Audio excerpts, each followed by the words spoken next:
What is up, everybody? It is me, Mike Vanderpool, aka Get Good Dad, director, Heart of Lions fan, and I'm here to answer the question today: can the Lions be fixed? So, those of you that know me know that I'm a pretty diehard Lions fan. I go to quite a few games. Been to the Monday night game this year. Was at the Chicago game with my son. Stayed to the very end and saw that amazing comeback. But what I've seen over the last few weeks makes me a little bit worried about this 8-3 team.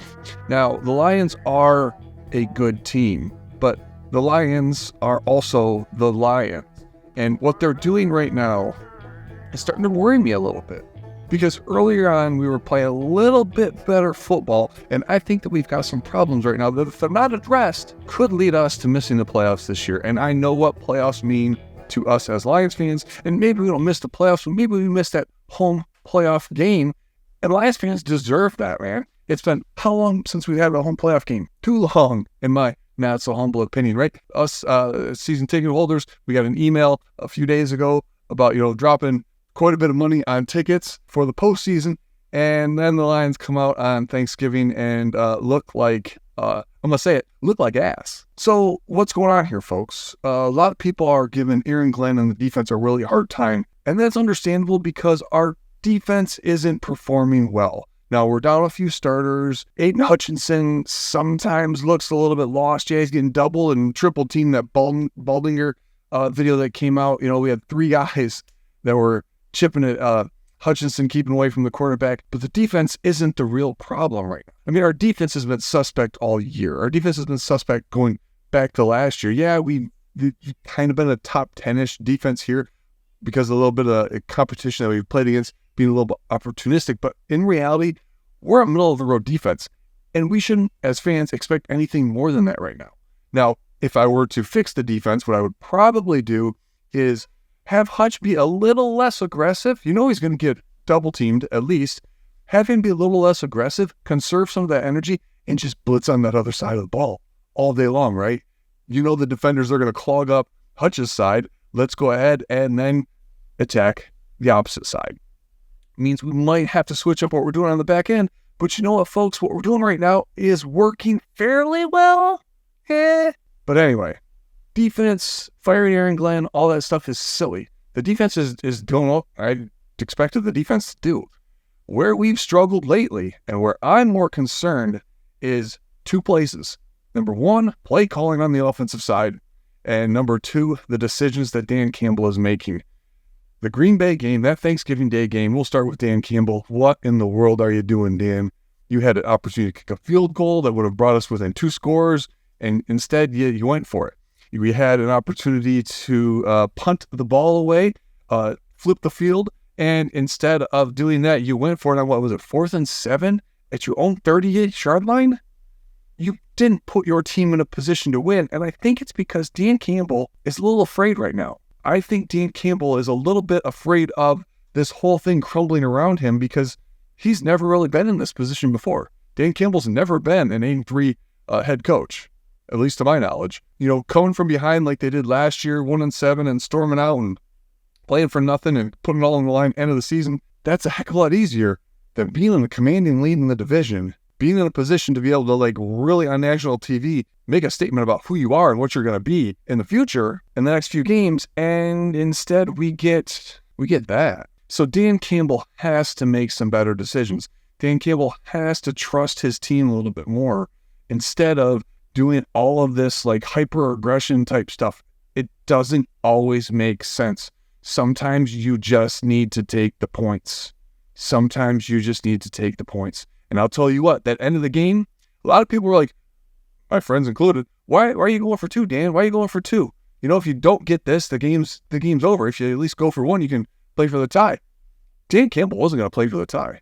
If Lions would have gotten the ball back on the onside kick, Dan Campbell would have went for 2. He would have went for the win, which I respect and I understand. And in that place, that time, maybe that was the right decision. But you're gambling all of it too soon. You are shoving in all of your chips. As a poker player, I know this. You're shoving in all of your chips when you don't have to.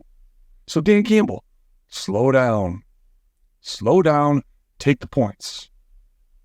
The biggest concern that I have, though, is our good friend, Ben Too Cute Johnson. Ben Johnson is now starting to remind me of Jim Bob Cooter, Scott Linehan, and all the other offensive geniuses that have been coordinators for the Lions in the past who, after a while, just crap the bed. Best example I'm going to give, folks. In an offense where you have Amon-Ra St. Brown, Jahmyr Gibbs, who was consistently open and missed, Jameson Williams, consistently open and missed, David Montgomery, you decide to get Rodrigo the ball? What in the flippity flute was that, man? I appreciate it. I love Rodrigo. I got a Rodrigo autograph right back there on the shelf. But if Rodrigo can't make the field on defense in a horrible defense, why in the funk diddly are we doing putting him on the field on offense? Jameson Williams needs to get the ball more. You see what Jameson Williams is doing now? Jameson Williams needs to have the ball in his hands 5 times a game. Doesn't always have to be a deep ball. Can be a nice short crossing route, like where when he broke a couple tackles, got like 20 yards on it. Maybe an end around, maybe a double reverse. Something, Ben Johnson. Something. Something that's not too cute, but just cute enough. So I don't know what is going on with Ben Johnson, other than I think he's falling in that same trap most offensive coordinators fall into. And it's that they start to think that they have to continuously prove their own genius. Football is a simple game. Run the ball. Play action.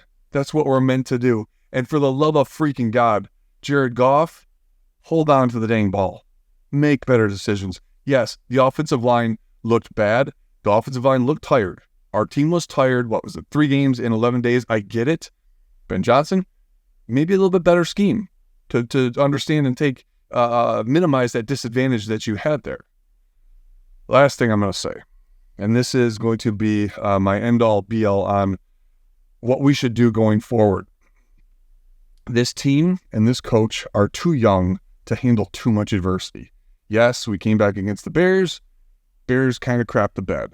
Yes, we were coming back against Green Bay, but there were missed catches, and then there was the Green Bay players that ran into each other, right, that tackle each other, that had more to do with Green Bay stopping themselves than us actually stopping them. I believe it was the Baltimore game, the Chicago game, and the Green Bay game. Here's the recipe. If you win the toss, you take the ball and you score on the Lions and you put them behind the 8 ball. That's just what you're going to do, because then they start to press, the coach starts to press, the players start to press, and they're going to make bad decisions. Dan Campbell, if you win the toss, please, please, please, please, please, offense, take the ball, ram it down their freaking throats, do a nice, sustained 8-minute drive to start off the game, and start with the lead and put the other team on their heels.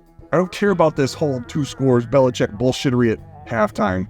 Score and take the advantage and put the other team in a position where their mobile quarterback has to think more about throwing the ball.